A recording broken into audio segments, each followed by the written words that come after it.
Usually, I have a witty intro to start with. Not today, because I feel like I'm on the verge of crashing out.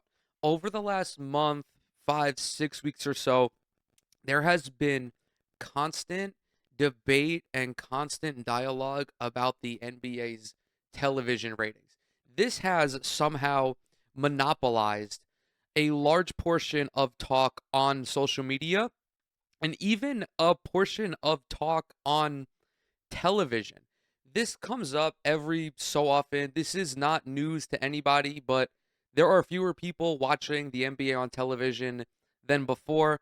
And the talks of this are exacerbated because there is, for some reason, comparison to the NFL, which is continuing to shatter viewership records. And I feel that this comparison is not apt. And overall, I feel like a majority of the discourse around this topic comes from a place of disingenuous, disingenuity, whatever the fuck. It comes from people who are either being disingenuous or just being haters. It's easy to criticize the NBA for its viewership ratings, and it's also the most convenient way to vent your frustrations about modern basketball. As far as it goes, I just want to touch on the comparison to the NFL and give my reason as to why the ratings are down. My reasoning is very simple. Fewer people are watching TV. This is a huge part of the conversation that people are not talking about. And I don't know if it's intentionally, I don't know if people are just ignorant, but the trends in cable TV viewership have been steadily decreasing with the rise of cord cutting. It's not just the NBA. Television in general are seeing fewer and fewer people watching any really non-sport program in 2023. Of the 100 most viewed television programs, I think like 83 were football. One of them was the Thanksgiving Day Parade. One of them was either the Grammys or the Oscars, one of those award shows. If you go back and look at the most viewed programs in the 90s, it wasn't even basketball. It was Seinfeld. It was Friends. It was sitcoms because that was what monopolized so much of the viewership. Of course, when it came to like the NBA finals, it was different. And of course, the NBA now still sees a large increase in viewership during the finals, but it's really like it really is that simple. Now, I understand that there are possible additional reasons. This that to me is not the sole reason why NBA viewership is dropping. There is definitely more to the conversation, but so many people just chalk it up to things that are non substantive. Actually, before I even get into that, one of the things that helps the NFL maintain such an incredible viewership is the fact that their fan base skews older, whereas the NBA is getting younger. Depending on the study that you look at, the average age of an NBA fan is like 37 to 42. That is among the demographics where people are most leaving cable companies, where people are most cutting their cords. Even like those folks, whether they're plus 55 plus or 60 plus, a significantly larger portion of them watch football compared to basketball. In sticking with this, it is a remarkable pain in the ass to watch the NBA at times. I say this as a fan. That is one of my biggest frustrations. And if you bring that conversation to the table, I will entertain it because I think that the NBA needs to streamline the accessibility of their product. You know, they do get a lot of television time, right? ESPN, TNT, they have games on NBA TV twice, maybe 3 times a week. But I think that they need to put more games on ABC early in the season. I think it would have been great if they managed to strike a deal with NBC where they could put games on that network because those are like the most basic of basic cable channels. Even if people don't have cable and they just have a TV antenna, which I don't know what the fucking I don't know the statistics on that, but that would increase viewership a little bit as well. There was an experiment ran by I think it was the Jazz. They put their games on OTA channels and they saw an increase in viewership. That is something for the NBA to consider. I don't know how likely that is because they are of course tied to all of these cable networks. And one of the reasons that this is a prominent discussion is because there is a sizable amount of revenue that comes from the TV deals in the CBA. So I understand that, like, yes, this is a quote unquote problem for the NBA as a business, but TV ratings are not indicative of where the league stands in terms of popularity. Some of the more vague points that I see brought up are like 3-point shooting is too high, defenses are ass. I don't believe that at all. I would be more inclined to entertain that conversation if there was a significant drop off in like shooting percentages or just offensive production as a whole. There isn't. The NBA as a league is shooting 46.4% from the field. 30 years ago, they were shooting 46.6%. The three ball has not proved detrimental to the NBA. It's only proved detrimental to people who want the league to stay stagnant and don't want teams to try anything different. The biggest thing that the 3-point shot did was eliminate the long two, which statistically is a horrible shot. One of the worst shots you could take in terms of accuracy towards result. If you're shooting 40% on an 18-footer and 40% on a three, you're going to want to take the three. Your goal is to score more points than your opponent. Would you not want to score more points at the same rate? There's also, again, as I mentioned, defenses being soft. If you equate more fouls and more free throws to better defense, you just fundamentally do not understand basketball. I cannot comprehend why people think that WWE style defense is more conducive to people wanting to watch the product. It doesn't make any sense. Not only is it a detriment to the team, but it fucking destroys the pace of the game. Fouls drastically slow down and alter the flow of a basketball game more than anything else. So I don't like 23, 24, 25 fouls per game like they were averaging in 94 and 95. It just slows down the game, a game that was already slowed down, by the way. I totally disregard those conversations, whether it's from people online or from someone like Shaquille O'Neal. I just hate seeing old heads regurgitating these talking points because you are a face of the league. You are an ambassador to the league. And the more and more that you punch down to and talk shit about these teams and players, people are going to tune out. JJ Redick said it. He was asked this question during a media scrum. He's like, if people are telling me that the product sucks, like, I'm not going to tune in to the product. I'm not saying that people should just glaze the NBA universally. I'm not saying that there's no room for criticism because there is. But if you're going to criticize something, I want to see an actual substantive argument brought to the table. If you're going to criticize a player, for example, and you don't bring up like legitimate factual evidence as to why he's bad, even if it's something as simple as Russell Westbrook on the Lakers a few years ago, and you say he's bad for the team, right? Even if it's like the most baseline reasoning, like he doesn't create space, he doesn't afford LeBron James and Anthony Davis the opportunity to work in isolation without being double teamed consistently because teams can help off of them and be like, okay, this guy knows what he's talking about. But people just like perpetuate this negativity.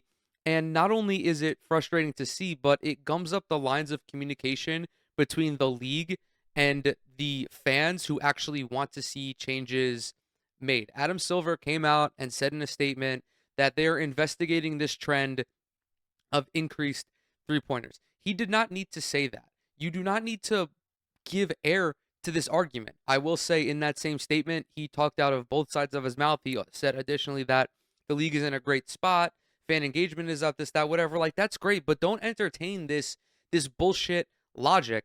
Load management is more of a cause for concern than the fucking Boston Celtics shooting 53s per night. The reason load management is more of a concern is because the NBA needs fewer games on the schedule.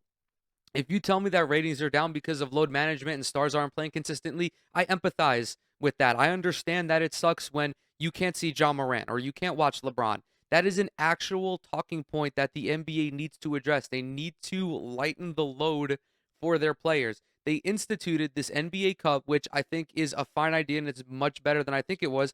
But you're adding an 83rd game to the fucking schedule for whoever goes to the finals. If Giannis plays an entire season, he's playing 83 games instead of 2. You're working backwards. I know that the NBA Cup game doesn't count in terms of statistics, but it counts. in terms of player fatigue and player load. I do want to touch on the stylistic changes that the NBA has gone on over the last 10, 15 years or so with the introduction of pace and space, with the introduction of more voluminous threes. There was a clip that I saw come across my feed from Kobe Bryant, who said that teams nowadays are playing accidental basketball. He goes on to explain how when he was playing with Phil Jackson in the triangle, there was structure, and every play had a counter, and every counter had a counter. And I take exception with this because while there is some validity in saying that offenses are less structured, you're not highlighting how they are built on basketball principles that date back decades. NBA offenses, elite NBA offenses, will take Oklahoma City and Boston, for example, because I think that those two systems they best embody the modern NBA. What do you see when you watch these teams? You have five guys who have incredible versatility. They're all roughly the same size. They can do a little bit of everything, whether it's pass, shoot, dribble, defend, of course, but we're going to stick with offense. This style of offense, ball movement, player movement, cutting, passing, relocating, this is elementary basketball. This is Princeton style offense that is enhanced by the talent of the players executing it. If anyone doesn't know, the Princeton offense is a freelance motion offense that is taught like around the. I learned of it when I was in high school, but you could probably teach it a little younger. It's a freelance motion offense that prioritizes cutting, driving, kicking, finding the open man, making the correct read off of whatever the fuck you're doing. So let's say, for example, you're Shea Gilgeous-Alexander. You're on the right wing and you drive into the middle of the paint. Depending on where the help comes from, that's going to dictate where the pass goes. You make that pass. Let's say it's to Isaiah Joe in the corner. He drives, Shea relocates back out to the perimeter, and it's just constant motion. This forces even the most elite defenses into miscommunications, into lapses, and it is used specifically to generate high quality shots for players who may not be the most skilled. Now, there are, of course, instances where players take bad shots. This is not exactly a new concept, right? This isn't revelatory. Players have been taking bad shots since 1947. If you're going to boil down your argument about the NBA being ass and offenses being dumbed down to guys taking a couple bad shots every now and then, you are having an inherently disingenuous argument. Now, Kobe wasn't doing that in the clip from the interview that I saw. He, of course, had some frustrations with modern basketball, more specifically, like the isolation aspects of when James Harden was in Houston. But there are people that are stretching Kobe's words and saying that he believes that offenses are dumbed down when I don't interpret it that way. I think he's more so just pointing to the lack of rigidity in these modern offenses. NBA sets are not remarkably sophisticated, but there are multiple things going on a single play when they do run sets. Multiple actions on both sides of the court trying to free up a shot, whether it's for the ball handler, the primary scorer, or one of the ancillary pieces. So even when you're watching, it might not look like they're running sets, but they are. They're executing these actions with purpose. You do, of course, also have baseline out of bounds plays, after timeout plays. Something else that gets greatly overlooked is the fact that the NBA is the premier basketball league. Therefore, all of the best players are participating in it. These guys, Jason Tatum, LeBron, Steph, literally name any all NBA caliber guy. They don't need sets ran all the time to create shots. They are that talented. It's different in college. It's different in high school where guys can't beat their man off the dribble every time, or only a select few of the, NBA ready players or the highest ranked players in a class. So you have to run these sets to create good shots. And you'll even see teams when the game slows down in the fourth quarter, whenever it may be, if they're trying to get a shot for a specific person, they will run a specific action to get that person open. But it just like flagrantly disregards so much actual basketball dialogue. This also traces back to folks in the media. Even like even if you're some dipshit like me, or if you're someone on national TV, you do have to be able to understand basketball fundamentals, and you almost have to be willing to educate your audience. JJ Redick took this very seriously. I take this very seriously as well, depending on the style of content that I'm creating. Like, if it's a film study, I am reviewing this film as many times as possible to make sure that I understand what is going on, so that way I can communicate it to you guys. I understand that's a small sample size, but those videos on my channel tend to perform better than everything else. Even if I'm using that anecdote, there is a baseline level of interest. I do also understand that there is this hatred built almost within covering the NBA, where everyone is so fucking just negative about everything, and you can't praise players without being a dick writer. But if you critique them, you're a hater, even if you come off with a very valid argument. You have to appreciate the league. You have to appreciate the thing that you're covering. Like Brian Windhorst said this when he was talking about the landscape of NBA media. People are getting away from storytelling. You have to, yes, humanize these athletes because they are people, but you also have to be excited about the thing that you're covering. Like, I really love talking about the NBA, and I really love the sport of basketball. Whatever iteration it may be, I'll watch it, I'll consume it, regardless of whether it's the WNBA or the or college basketball. I've been watching basketball for almost 2 decades, maybe a little less. I've seen many different iterations of the NBA, and I don't necessarily have a favorite because I appreciate the evolution of the game. I appreciate teams trying to do something that works, and they are objectively doing things that work nowadays, or at least they've been able to perfect what objectively works nowadays. There have been a few flagrant examples where people just come out and say that the NBA is dying. This is just this is a fucking lie. If you're going to look at TV ratings being down and saying that the NBA is dying, you're not looking at the entire picture. TV ratings are down. Yes. I'm not going to argue that. It is statistical evidence. But statistical evidence also shows that the NBA on social media is the most popular sports league in North America. It might even be the most popular sports league in the world. I think for 2023, it was the NBA, the WWE, and the English Premier League. The NBA gets upwards of 1 billion views on social media. There is an explosion of interest in France. There's been burgeoning interest in China for many years, in Europe, Africa. Basketball is a global phenomenon. And as long as your sport is global, people will tune into whatever the Premier League is. You do also have attendance increasing. Over the last 2 seasons, there have been records set for attendance. People still want to watch these games. They want to go to them. They enjoy the sport. The majority of games that you see on TV are sellouts. People still like the NBA.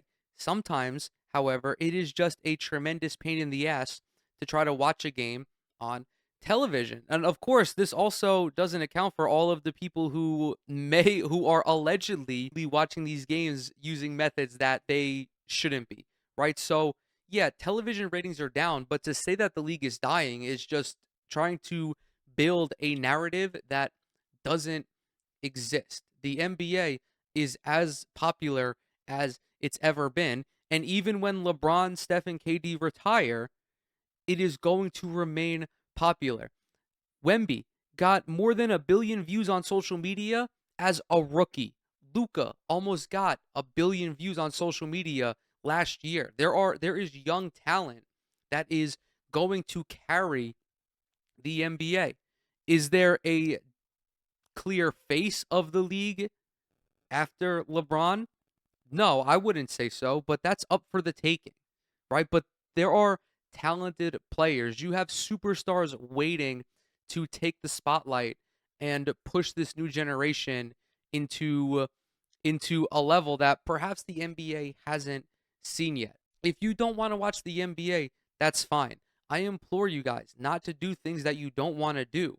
But I think that the constant fucking negative feedback loop isn't beneficial for it's not beneficial for anybody. It's only beneficial for this community that you're cultivating that will always spew negativity. You're going to trap yourself in this horrible fucking loop, and even if at some point you do decide to start covering the NBA, your community that you built isn't going to fuck with you anymore. So I'm going to go ahead and close this video out. Thank you guys so very much for coming to hang out with me today. As always, everything I'm associated with is down in the description box below. Twitter, Instagram, TikTok.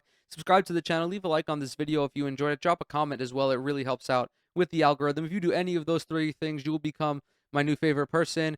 If you celebrate Christmas, have a Merry Christmas. If you celebrate Hanukkah, have a Happy Hanukkah. If you celebrate anything else, I hope you guys have a very healthy and happy holiday with your family, and I will see you in the next one.